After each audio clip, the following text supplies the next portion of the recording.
कहानी की शुरुआत रात के समय एक चहल पहल भरे शहर में होती है, जहां नायक एक लंबे दिन के बाद घर लौट रहा था। वह बेफिक्र होकर साइकिल चला रहा था। उसे आगे आने वाले खतरे का कोई आभास नहीं था। जैसे ही वह एक चौराहे के पास पहुंचा, उसके लिए हरी बत्ती हो गई और सब कुछ सामान्य लग रहा था। तभी एक तेज रफ्तार ट्रक ने लाल बत्ती को अनदेखा किया और सीधे उसकी ओर आ गया। उस पल भर में वह जम गया, प्रतिक्रिया करने में असमर्थ। टक्कर अपरिहार्य थी। ट्रक ने उसे टक्कर मारी, जिससे वह हवा में उछलकर फुटपाथ पर जा गिरा। कुछ ही क्षणों में वह जमीन पर बेसुध पड़ा था और उसके आसपास से लोग एम्बुलेंस बुलाने के लिए गुहार लगा रहे थे। उसके शरीर के हर हिस्से में दर्द हो रहा था और जैसे जैसे उसकी चेतना जागी, उसका आखिरी अफसोस यही था कि वह अपने प्यारे बच्चों के आदर्शों को बनाना कभी पूरा नहीं कर पाएगा। फिर अचानक दृश्य बदल गया। एक विशाल रेगिस्तान में एक अकेला पक्षी रेत के टीलों को पार करते हुए आगे बढ़ रहे एक बड़े काफिले के ऊपर आसमान में ऊंचाई पर उड़ रहा था। काफिले में कई घुड़सवार थे, जिनका नेतृत्व एक बुजुर्ग व्यक्ति कर रहा था, जो कड़े आदेश दे रहा था। उसने आकाश की ओर इशारा करते हुए अपने एक तीरंदाज को पक्षी को मार गिराने का निर्देश दिया। तीरंदाज ने तुरंत आज्ञा का पालन किया। उसने बड़ी सहजता और अभ्यास के साथ धनुष उठाया, तीर छोड़ा और सटीक निशाने से पक्षी को भेद दिया। पक्षी बेजान होकर आकाश से नीचे गिरा और काफिले की लकड़ी की गाड़ियों में से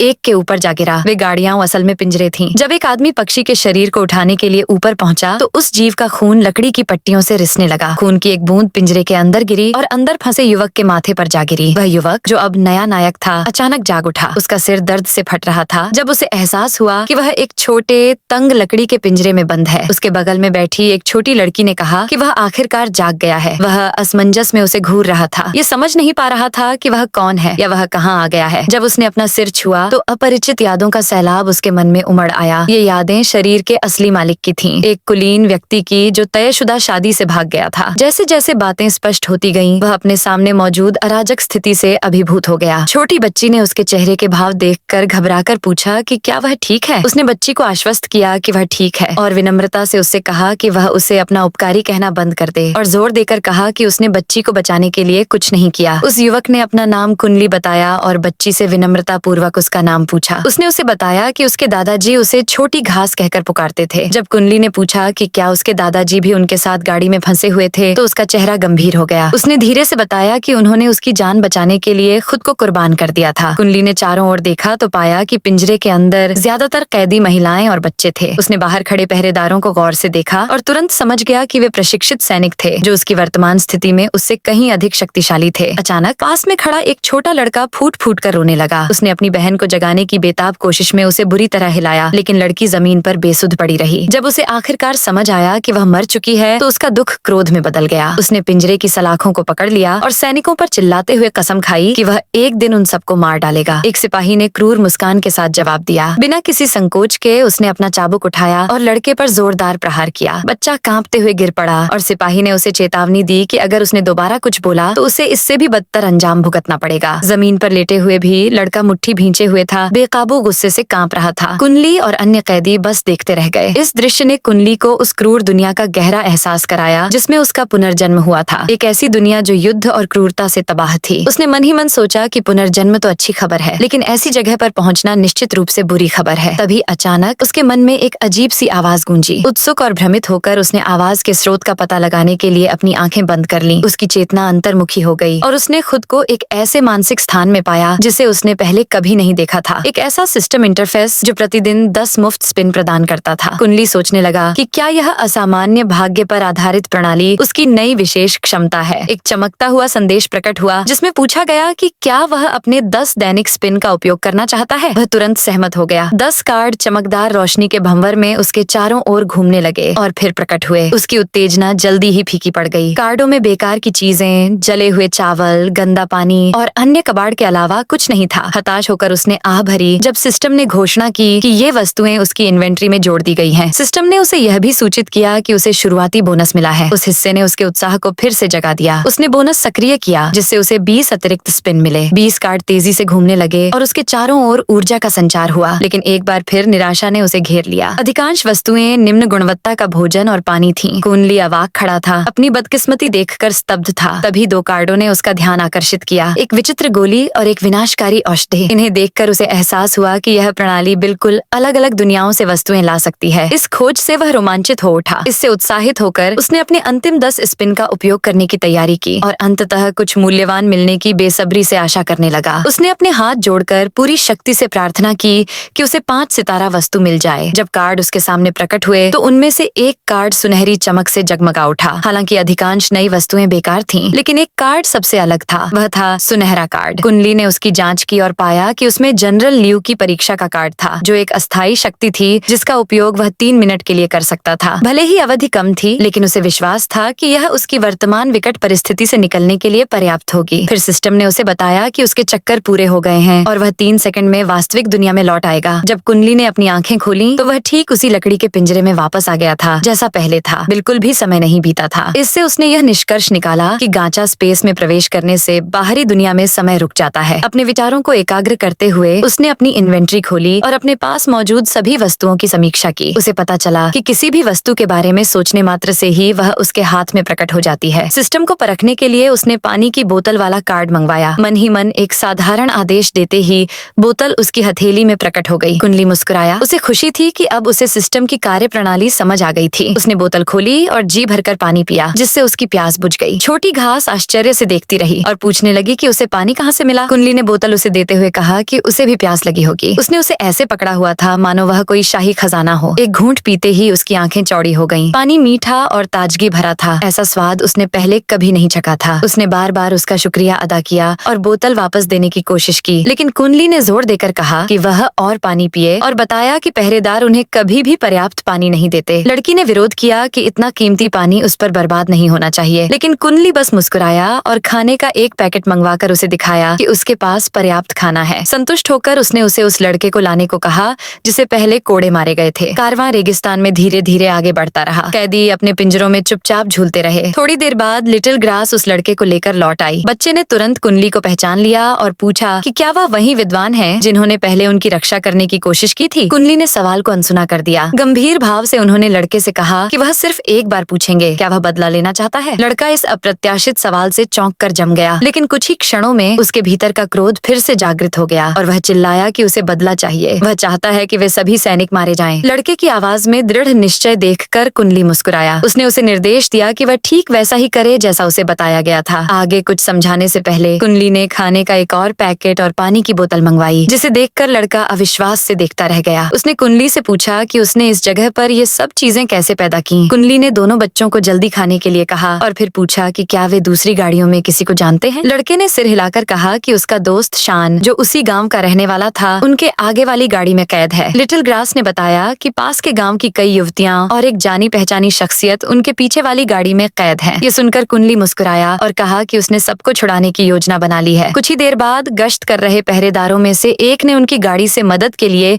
एक बेताब चीख सुनी। यह आवाज लिटिल ग्रास की थी, जो चिल्ला रहा था कि अंदर एक पागल आदमी उन पर हमला कर रहा है। ठीक उसी क्षण लड़के ने हिंसक संघर्ष का अभिनय करना शुरू कर दिया और कुंडली पर हमला करने का नाटक करने लगा, जो जमीन पर बेसुध पड़ा था। शोरगुल ने गार्ड का ध्यान आकर्षित किया। उसने लड़के को चाबुक से मारा और उसे कुंडली से दूर खींच लिया। लड़का धड़ाम से गिर पड़ा और वह और कुंडली दोनों जमीन पर पड़े रहे। नाटक जारी रखने के लिए गंभीर चोट का दिखावा करते रहे। कुंडली धीरे से उठी और गार्ड को धन्यवाद देते हुए कहा कि लड़का पूरी तरह से पागल हो गया था। उत्सुक होकर सैनिक पिंजरे के पास गया और पूछा कि क्या हुआ था। कुंडली ने लड़के की बहन के बेजान शरीर की ओर इशारा करते हुए कहा कि उसके शव से बदबू आने लगी है और अगर उसे अंदर ही छोड़ दिया जाए तो बीमारी फैल सकती है। लड़का बिना किसी गलती के अपना नाटक जारी रखते हुए चिल्लाया कि किसी को भी उसकी बहन को छूने की इजाजत नहीं है। उसकी इस चीख पुकार ने गार्ड को झिझकने पर मजबूर कर दिया। वह शव को हटाने के बारे में सोचने लगा। कुछ देर बाद वह पीछे हट गया और दूसरे सैनिकों से इस मामले पर चर्चा करने चला गया। थोड़ी देर बाद एक वरिष्ठ गार्ड आया और कुंडली को आदेश दिया उसे लड़की के शव को पिंजरे से तुरंत बाहर निकालना था। कुंडली ने घबराहट का नाटक करते हुए कहा कि वह कुछ नहीं कर सकता क्योंकि लड़का पागल हो गया है, लेकिन गार्ड अधीर हो गया। ऊंची आवाज में चिल्लाते हुए पूछा कि क्या उसे आदेश समझ नहीं आया। लड़का अपनी बहन के शव और गार्डों के बीच आकर उसे बचाने के लिए दौड़ा और चिल्लाकर उनसे दूर रहने को कहा। कुंडली ने दबे स्वर में उसे रुकने और जल्दबाजी न करने का इशारा किया। लड़के ने इशारा समझ लिया और विरोध करने के बजाय निराशा में फूट फूट कर रोने लगा। योजना के अगले चरण में बढ़ते हुए कुंडली और एक अन्य कैदी ने लड़की के शव को सावधानी पूर्वक उठाया। वे दोनों मिलकर उसे पिंजरे के आगे की ओर ले गए, उसे सौंपने की तैयारी में। बाहर तीरंदाजों ने अपने धनुष उठा रखे थे, जरा सी भी संदिग्ध हलचल पर निशाना साधने के लिए तैयार। कुंडली का चेहरा सख्त हो गया। वह जानता था कि अगला क्षण नाजुक है। बिना किसी का ध्यान खींचे उसने एक सुदृढ़ीकरण प्रक्रिया को सक्रिय किया। उसने अपने गांचा इन्वेंट्री से एक कार्ड निकाला। कार्ड उसकी हथेली में एक छोटी चमक चमकती हुई गोली के रूप में प्रकट हुआ। उसने अपने चमकती हुई गोली के रूप में प्रकट हुआ। उसने जरा भी समय बर्बाद किए बिना उसे निगल लिया। बूढ़े पहरेदार ने उसकी हरकत देखी और घबराकर चिल्लाते हुए पूछा कि उसने क्या लिया है। पल भर में कुंडली के शरीर के चारों ओर सुनहरी ऊर्जा फैल गई, जिससे तंग पिंजरा रोशन हो गया। उसकी शक्ति में जबरदस्त उछाल आया। जैसे ही शक्ति उसके शरीर में प्रवाहित हुई, उसकी मांसपेशियां कस गईं। इस खुलेआम अवज्ञा से क्रोधित होकर रक्षक ने धनुष की डोरी खींची और निशाना साधा। कुंडली की जान लेने का उसका निश्चय था। एक भयंकर चीख के साथ उसने तीर छोड़ा, जो घातक सटीकता के साथ पिंजरे की ओर जा गिरा। कुंडली की आंखों में भयंकर अलौकिक प्रकाश की चमक थी। वह युद्ध के लिए पूरी तरह तैयार था। जैसे ही पहरेदारों ने तीरों की एक और बौछार छोड़ी, उसने एक ही वार किया और उसके प्रहार की शक्ति से सारे तीर हवा में ही चकनाचूर हो गए और उनके टुकड़े जमीन पर बिखर गए। सैनिकों के संभलने से पहले ही कुंडली ने गाड़ी से छलांग लगा दी। एक ही शक्तिशाली छलांग में वह उनके पीछे जा गिरा। पहरेदार अविश्वास से उसे देखते रह गए, आपस में फुसफुसाते हुए सोचने लगे कि क्या वह कोई महान मार्शल आर्ट मास्टर है। उनके कप्तान ने सदमे से तुरंत उभरते हुए सभी टुकड़ियों को हमला करने का आदेश दिया। सैनिक तेजी से आगे बढ़े, जबकि कुंडली को गोली से मिली अस्थायी शक्ति कम होने लगी थी। वह जानता था कि उसके पास समय कम है, लेकिन उसने कोई भय नहीं दिखाया। इसके बजाय उसने अपने असली त्रुप के पत्ते जनरल लू बू के परीक्षण की शक्ति का सहारा लिया, जिसका उपयोग वह 3 मिनट के लिए कर सकता था। जैसे ही सैनिकों ने अपने धनुष खींचे और उस पर जलते हुए तीरों की बौछार की, कुंडली की धड़कन उत्तेजना से तेज हो गई। आखिरकार वह देख पाएगा कि यह शक्ति वास्तव में क्या कर सकती है। उसे कसकर पकड़े हुए उसने पूरी ताकत से उस कौशल का नाम पुकारा। धरती से नीली ऊर्जा का एक जोरदार विस्फोट हुआ, जिससे हर सैनिक अपने पैरों पर से गिर पड़ा। इस विस्फोट की लहर रेगिस्तान में गूंज उठी। कुछ ही सेकंडों में घूमती हुई ऊर्जा संघनित होकर एक विशाल कवचधारी आकृति, एक विशालकाय युद्ध मशीन, शक्तिशाली जनरल लू बू के साक्षात अवतार में तब्दील हो गई। उस विशालकाय रोबोट के अंदर कुंडली की आवाज गूंजी और उसने घोषणा की कि वह हर बर्बर को परलोक भेज देगा। विशाल रोबोट तितर बितर होते सैनिकों की ओर मुड़ा। जैसे ही वे भागने की बेताब कोशिश करने लगे, उनके बीच दहशत फैल गई। रोबोट ने जरा भी समय बर्बाद नहीं किया। उसने अपना विशालकाय भाला उठाया और बड़ी आसानी से उसे ऊपर कर लिया। एक ही जोरदार वार में भाला युद्ध क्षेत्र को चीरता हुआ कई सैनिकों को एक ही विनाशकारी प्रहार में मार गिराया। लेकिन कुंडली को जल्द ही खामी का एहसास हो गया। दुश्मन आकार में छोटे थे, जिससे सटीक निशाना लगाना बेहद मुश्किल हो गया था। बचे हुए गार्डों में से एक किसी तरह उस अफरा तफरी से निकलकर रेत के टीलों की ओर भागा, लेकिन रोबोट उससे कहीं ज्यादा तेज था। वह रेत पर तेजी से दौड़ता हुआ कुछ ही सेकंड में दूरी तय कर गया। फिर धरती को हिला देने वाली एक जोरदार धमक के साथ उसने भागते हुए सैनिक को अपने विशाल पैर के नीचे कुचल दिया। पिंजरे में वापस आकर लड़का और लिटिल ग्रास बड़ी बड़ी अविश्वास भरी आंखों से देख रहे थे। लड़के ने हैरानी से उंगली उठाकर पूछा कि क्या वह विद्वान सचमुच अमर है। लिटिल ग्रास की आंखें विस्मय से चमक उठी। उसने फुसफुसाते हुए कहा, यह स्वर्ग से आया कोई सिपाही होगा, हम सबको बचाने के लिए भेजा गया होगा। धूल से आसमान भर गया जब विशाल रोबोट ने अपनी निगाहें बचे हुए सैनिकों की ओर घुमाई। उनके घोड़े तुरंत घबरा गए और भागने लगे, जिससे सवार अपनी जान बचाने के लिए इधर उधर भागने लगे। जो लोग बचे थे वे अपने सामने के दृश्य से भयभीत होकर एक अजीब भाषा में चिल्लाने लगे। कुछ लोग रोते हुए बोले कि यह दृश्य देखना बहुत भयानक था, जबकि एक अन्य ने चीखते हुए कहा कि अनंत स्वर्ग का कोई देवता अवतरित हुआ है। कुछ अन्य लोगों ने जोर देकर कहा कि यह एक दानव है और सवाल किया कि ऐसा राक्षसी प्राणी 2 पैरों वाले भेड़ों, उनके लिए साधारण मनुष्य की रक्षा क्यों करेगा। उस विशाल मशीनी योद्धा ने एक टैलबर्ट, एक प्रकार का हथियार, पर अपनी पकड़ मजबूत कर ली और कर्कश धातुई आवाज में डाकुओं को अपनी तलवार छकने के लिए कहा। एक जोरदार प्रहार के साथ टैलबर्ट युद्ध क्षेत्र में उड़ता हुआ इतनी जोर से जमीन पर गिरा कि एक भीषण विस्फोट हुआ, जिससे रेत और शव दोनों इधर उधर बिखर गए। डाकुओं के सरदारों में से एक ने अपने आदमियों से चिल्लाकर कहा कि यह कोई दिव्य देवता नहीं, बल्कि मैदानी इलाकों की एक चाल है। उसने अपना धनुष उठाया और तीर चलाने की तैयारी की। विशालकाय रोबोट ने उसे तुरंत देख लिया। डाकू के घोड़े को जैसे मौत करीब आती सुनाई दी और वह बेतहाशा उछल पड़ा, जिससे उसका सवार घबरा गया। जैसे ही उसने घोड़े पर काबू पाने की पूरी कोशिश की, रोबोट ने अपनी विशाल हथेली आगे बढ़ा दी। डाकुओं ने दहशत में चीख मारी। उन्हें लगा कि यह बुद्ध की हथेली की कोई पौराणिक तकनीक है। एक पल बाद रोबोट ने अपना हाथ जोर से नीचे पटका। आदमी और उसका घोड़ा दोनों उसके भार के नीचे कीड़ों की तरह कुचल गए। बाकी सैनिक घबरा गए। एक ने चिल्लाकर सबको भागने को कहा। कॉकपिट के अंदर कुंडली ने उनकी आवाज सुनी और ठंडे लहजे में पूछा कि क्या उन्हें सच में लगता है कि वे बच निकलेंगे। फिर उसने रोबोट को घुमाया और उसकी खास चाल Mount Tai crushes the heavens को सक्रिय कर दिया। रोबोट जानबूझकर जोर से पीछे की ओर गिरा और भाग रहे डाकुओं को अपने विशालकाय शरीर के नीचे कुचल दिया। कुंडली जैसे ही सीधा हुआ, उसे एहसास हुआ कि लू बू की 3 मिनट की परीक्षा लगभग पूरी हो चुकी है। बची हुई शक्ति के अंतिम क्षणों का उपयोग करते हुए उसने अपने विशालकाय रोबोट का हाथ कैदियों की गाड़ियों की ओर बढ़ाया। उसने बड़ी ताकत से लकड़ी के पिंजरों को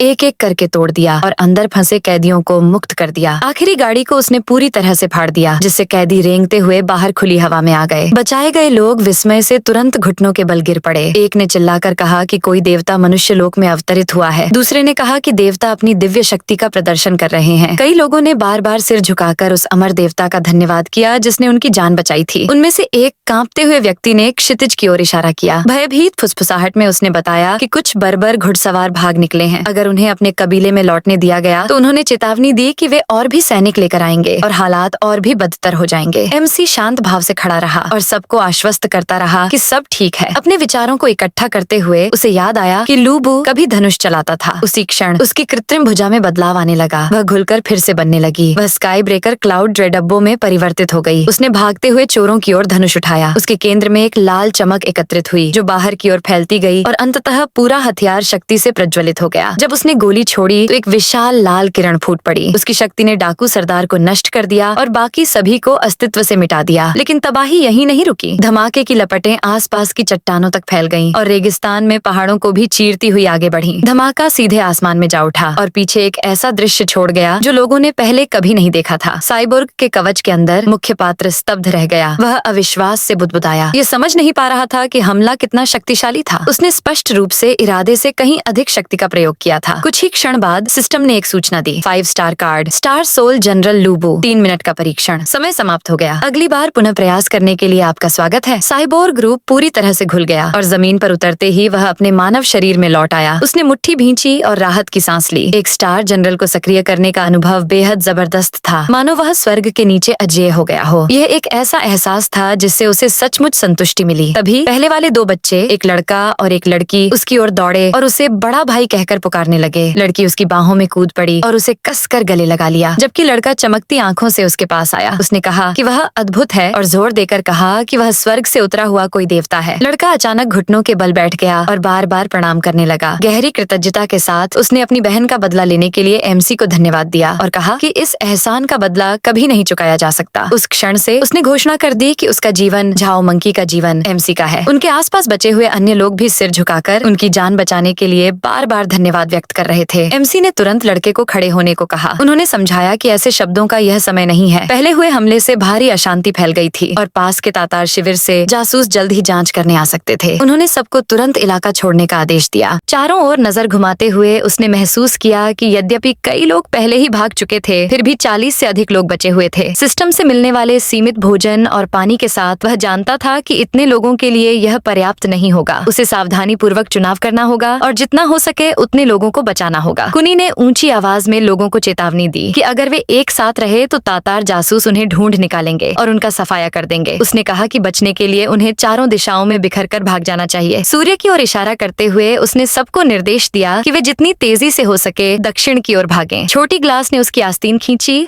और पूछा कि वह कहाँ जा रहा है। उसे आश्चर्य हुआ कि क्या वह आकाश की दुनिया में लौट रहा है। उसके शब्दों ने उसे चौंका दिया। उसने धीरे से उसे बताया कि जिस दुनिया से वह आया है उसे डर है कि वह अब उसमें वापस नहीं जा सकता। उसकी आंखों में उदासी देखकर उसने हाथ बढ़ाकर उसके आंसू पोंछे। उसे रोने से मना किया और सुझाव दिया कि चूंकि वह अपनी दुनिया में वापस नहीं जा सकता, इसलिए उसके साथ हैशान गांव चलना चाहिए। उसने कहा कि जब वह थोड़ी बड़ी हो जाएगी तो वह उससे शादी करेगी और उसकी पत्नी बनेगी। साथ में उनके बच्चे होंगे। उसकी मासूमियत भरी आत्मविश्वास भरी बातों पर कुनी को हंसी आ गई। उसने उसे बड़े सपनों वाली एक छोटी बच्ची कहा। मन ही मन उसने सोचा कि जब वह इस दुनिया में आ ही गया है और उसके पास एक शक्तिशाली शक्ति है तो क्यों न वह अपना नाम कमा ले। अगर यह धरती अराजकता से भरी है, जहाँ मानव जीवन को घास के तिनकों की तरह माना जाता है, तो वह इसमें अपना रास्ता खुद बनाएगा। अपने रास्ते में आने वाली हर बाधा को काट डालेगा। उसने उस लड़के की ओर रुख किया जिसकी बहन की मृत्यु हो गई थी और पूछा कि क्या वह हैशान गांव वापस जाने का रास्ता जानता है। लड़का तुरंत घुटनों के बल बैठ गया और प्रणाम करते हुए बोला कि उसे रास्ता पता है, बशर्ते वे पहले डैनिंग प्रांत लौट जाए तो वह उन्हें घर तक पहुंचा देगा। यह सुनकर कुनी ने हैशान गांव के सभी लोगों को इकट्ठा होने के लिए पुकारा। जो लोग पहले ही भागना शुरू कर चुके थे वे वापस मुड़कर उसके चारों ओर जमा हो गए। उनमें झाओ अरशंग भी था, जो एक सरल दयालु 16 वर्षीय ग्रामीण था और अपनी अत्यधिक भूख के लिए जाना जाता था। उन्होंने कुनी का आदर पूर्वक अभिवादन किया। कुनी मुस्कुराई और कहा कि झाओ अरशंग सचमुच अपने नाम के अनुरूप हैं। फिर उन्हें अपने पीछे आने को कहा। अरशंग ने एक अन्य ग्रामीण शिवम्यांग का परिचय कराया और बताया कि पास के शिनशान गांव में शादी करने से पहले वह उनकी पड़ोसी थी। उसके बगल में रुयांग की भाभी लिन शिंगेर खड़ी थी। उसने बड़े दुख से बताया कि शिवम्यांग के पति और उसके नवजात शिशु को तातारों ने मार डाला था। उनका पूरा परिवार खत्म हो गया था। केवल ये 2 महिलाएं ही बची थीं। उसने अमर गुरु कुनी से उन पर दया करने और उन्हें साथ आने देने की विनती की। गुरु ने उन दोनों को सहानुभूति से देखा और चुपचाप सिर हिलाया। उनकी स्वीकृति मिलते ही दोनों युवतियां जमीन पर बैठ गईं और उन्हें प्रणाम किया। उन्होंने उनकी जान बचाने और उनके प्रति द्वेष का बदला लेने के लिए उन्हें धन्यवाद दिया। उन्होंने घोषणा की कि इस क्षण से आगे यदि आवश्यक हो तो वे गुलाम बनकर भी उनकी सेवा करने को तैयार हैं। शियुमयांग वह 16 साल का था और लिन शिंगेर केवल 13 साल की थी। दोनों ने अपने माता पिता और अपने सभी प्रियजनों को बर्बर टाटारों के हाथों खो दिया था। मुख्य पात्र ने देखा कि शियुमयांग ने जानबूझकर अपने चेहरे पर मिट्टी मल रखी थी। वह सोचने लगा कि क्या उसने बर्बर टाटारों द्वारा दुर्व्यवहार से खुद को बचाने के लिए ऐसा किया था या केवल खुद को कम ध्यान आकर्षित करने के लिए, ताकि वह एक दिन बदला लेने का अवसर पा सके। उन्होंने दोनों भाभियों को खड़े होने के लिए कहा और उन्हें आश्वस्त किया कि अगर सिर्फ वे दोनों ही हैं तो उन्हें साथ ले जाना ठीक है। दोनों ने बार बार उनका धन्यवाद किया। फिर उन्होंने लिटिल ग्रास को नीचे उतारा और पूछा कि क्या वे तीनों ही हैशान गांव से बचे हुए एकमात्र लोग हैं? कांपते हाथों से उसने अपने आंसू पोंछे और कहा कि गौवाजी, संजू और चुनरजी तीनों को तातारों ने पीट पीट कर मार डाला था। चेहरे पर निशान वाले लड़के ने उसे धीरे से दिलासा देते हुए कहा